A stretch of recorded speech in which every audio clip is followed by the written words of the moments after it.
Hey guys, welcome to my YouTube channel and welcome back if you've been here before. My name's Liz and this is Let's Get Lizicle, where we do everything card making. And today is day 2 of introductions for my Merry Creepmas stamp and die set that will be available on July 20th of 2025 at noon Eastern Standard Time. And today we are going to be making our own pattern paper and just like a bonus little card using, stamping with the smaller images in the set. So today we're going to be using the Santa skull as well as the crossed candy canes. And I made this template up in my computer. I have this version, which is at, I think, a 15-degree angle. And then the other one is like straight on up and down. And I am going to add those to my shop for like $1 or $2 or something like that. But I'm also going to be providing it free with purchase for anybody who purchases the stamp set. Just it gives you a template to work with so that you can also make this type of background. And if you are interested in the free download, I'm going to put the promo code down in the description below. And when you go to checkout, I will make sure that once you put the code in, it comes off the total. But yeah, so I'll do that for anybody who purchases the set. If you just want to purchase the patterned paper itself, that's also fine. It'll just be a digital download that you can print on your own inkjet printer for coloring. But anyway, I find it very easy just to like lay all the stamps on top. The Santa hats are a little bit easier to line up than the candy canes. They take a slightly more time, but like not much more time. For these Santa skulls, I pretty much just lined up the eyes and the nose because those are the most solid areas, and everything else kind of like falls in place when you do it that way. And I'm stamping them all in red ink from Lawn Fawn. This is the chili pepper ink.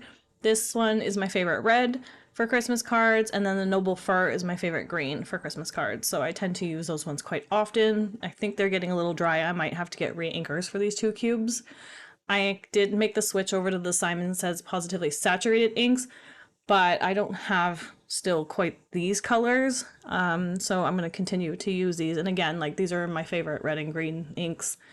So I'll probably continue to use those.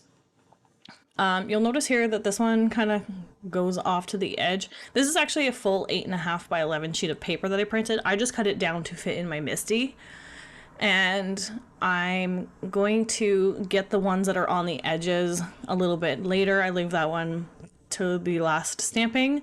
And what I did was I just like took this up to the light, relined the template on top and the paper behind it, and then I just kind of like pinched them together and then laid it down a little bit further into my MISTI. You don't see me line it up, but you'll see how I place it in a second here. Alternatively, if you have access to a laser printer, you can print these on an acetate sheet and make your own template. I'll probably do that eventually. I do have access to one, so I'll just take in some acetate with me and get it printed.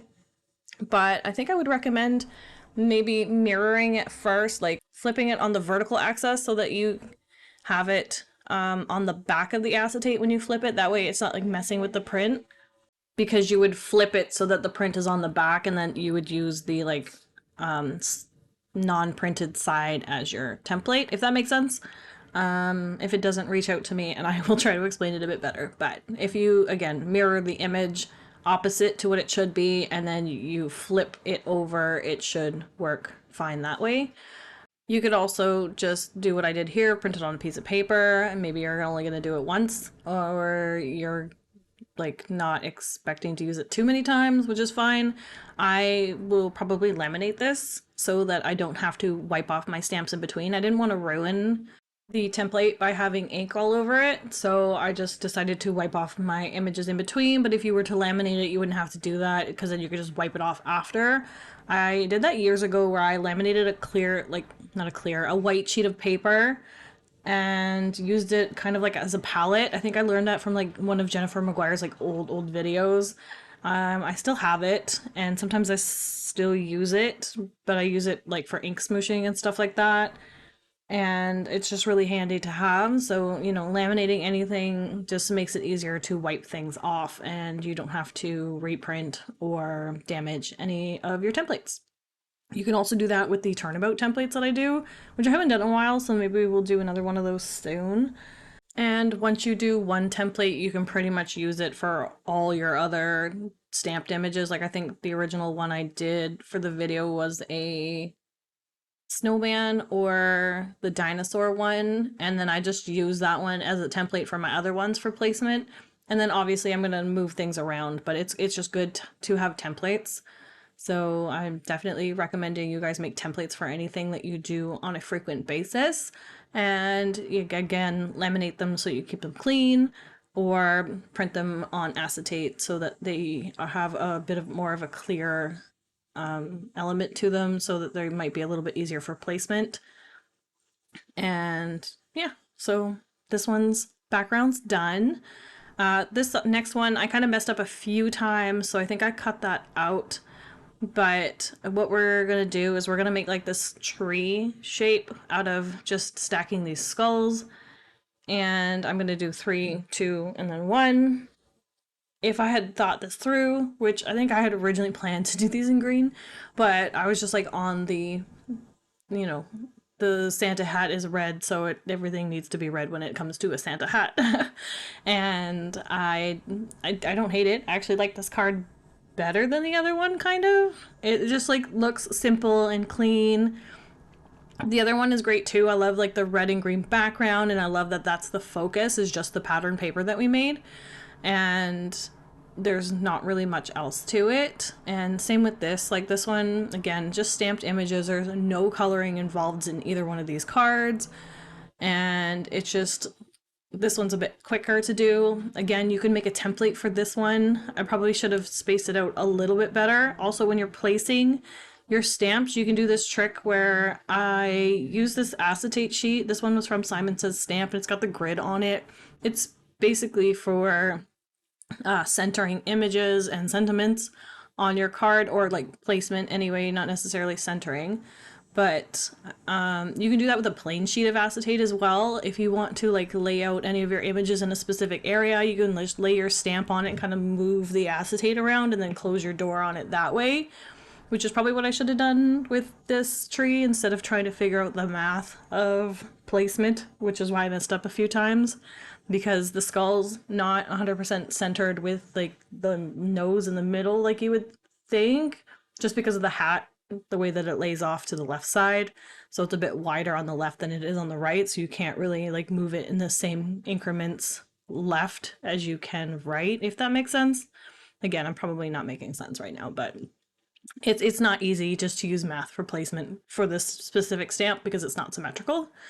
So it would be a little bit easier to put it on an acetate sheet, or you can use it as a Ziploc bag even, or the packaging from your stamp set. Anything clear where you could see through it and place the images will help. And then I also stamped the little star that comes in the set on top of the tree, just to make it look like a tree instead of just like a triangle of skulls. And I ended up stamping these Merry Christmas sentiments in the same gold ink. It's the Lisa Horton ink. It's I think it was limited edition. It's still out, but so I don't know how limited edition it is. But I decided to use that instead of embossing, but I will go back to the embossing because I do ruin one of them. I put the tape a little too far down over top of the other one, and it stuck a little bit too good, so it kind of ripped it. But I thought it was like a good opportunity to see what the difference was, because I clear embossed over these just to make sure that I wasn't smudging the ink, because it's a pigment ink and I am impatient with things drying. I just want to like assemble the card right away. So I put the clear ink, or the clear embossing powder, over it just to like seal it in. And then since I messed up the second one, I was like, okay, well, let's see how this compares to the gold embossing powder that I have. And I just have this one from Lawn Fawn, which I've had for years. I don't emboss very often, but when I do, I use, I think, clear and gold the most, which is funny because I actually don't like gold. Like yellow gold. Like I like white gold, silver, platinum, like those silvery colors. But I end up reaching for the gold embossing powder more than the silver. I think it's just because it goes with everything, and it just like, it's a warm tone and it just like looks good, especially for Christmas. Like red, gold, and green are like the colors. And if I was going to do these cards in blues, I would definitely use a silver instead, because I feel like that's the cooler tone that goes with the blue. But that's, you know, just how I operate. I ended up trimming both these panels down to 4 by 5 1/4, and I'm going to trim the like tree one down a little bit further afterwards, but that was just like the measurement I used. This one here with the full pattern paper background, I am going to back on some gold foil cardstock from Michael's Recollections collection. And I'm just using dry adhesive. I like to use dry adhesive when I'm adhering to any foil or glitter cardstock, just because it sticks better. It's not messy, and I don't have glue squeezing out all over the place that I need to like wipe up. So that's what I'm doing with this card here. And then I'm just using the plastic guide on my guillotine trimmer to set the border. It cuts about 1/8 of an inch border. So that 1/8 of an inch that I cut off is being replaced by the gold. So this will be like a full card front. Whereas the next one, I'm going to, again, trim the panel down a little bit further. So I did it to 5 inches long by 3 3/4 inches wide. And then I'm going to add a mat to it, but then it's also matted on top of the card as well. So it's like white, red, plaid mat, and then the tree panel that we did. And then for this card, I struggled a bit with the sentiment just because it was way too much white. Like, you guys, if you've been here for any length of time, you know that I love a lot of white on my cards, but this one was just too much. This card probably could have benefited from adding some ink blending around the edges or something just to help give it a little bit more of a solid area. But this gold on the white just wasn't working for me, so I was going to try to matte it in the gold again. I wasn't loving it. It doesn't look that great. And then this is what I mean by like adding liquid on the foil. Like, it just like squeezes out, gets messy. It's easy enough to wipe off, but it's just annoying. And then I'm just quickly fussy cutting around it. I mean, if you like this, you could definitely do it this way. I was not very happy with it. It was just like too blah, like it needed something more dramatic. So I ended up going with black, and then I'm going to stamp and emboss the gold on the black instead. It's a bit of a bold section on the card, and we're gonna embellish it as well with some gold confetti. The ones that I use are from Studio Katya, which is no longer in business, so I will link something else below. But I'll get to that in a bit. And if you didn't know, I almost always heat emboss from the back just because I do find that it gives smoother results. This is something that I also learned probably from a Jennifer McGuire video. But I think it works great every time, because if you do it on the top, it tends to maybe blow off some of the powder sometimes, and it just doesn't give smooth results. The other one that I stamped in the gold ink, it was a little splotchy, but I think because the ink itself wasn't like solid when you stamp with that ink, it kind of like collects in certain areas, and it kind of looked a little bit pockmarked, I guess. I don't know how else to describe it, but it was just like textured, and I think it kind of added to it. I don't hate it, but it's like not my favorite ink to use. I think I would rather just use the embossing because it just like looks nicer. But the other one kind of gave like a different look. Like, it looks more glittery than it does metallic, and that worked for the other card because that's what I stamped the star in. So I just like left it for that. And then this is me trimming down the panel. And then I was thinking about also matting this in the gold, but I didn't love it and just decided to go in a different direction. So I kind of pulled out some scraps, which you'll see here in a second, but I'm just futzing with the placement of the sentiment for now. And I think I move it down. I think maybe it would have been better up in the top corner, but I end up putting it here. So let me know your thoughts. Do you like it in the top left corner, or do you like it right beside the top skull? Let me know. But anyway, so I pulled out some reds, and I was thinking solid red cardstock at the back, and this one's a bit more burgundy, so it didn't match, and it was just too much. And then I have this printed buffalo check, which is also a digital download from my store, and you can just print black check on any colored cardstock as long as your printer takes the cardstock. This is Michael's Recollections 65-pound cardstock, so it's very easy to go through the printer. And I have this printed out in like multiple colors. I've red, green, blue, orange for Halloween. I think I have purple for Halloween as well. But it's just a good basic print with a transparent background, so you can print it on any colored cardstock.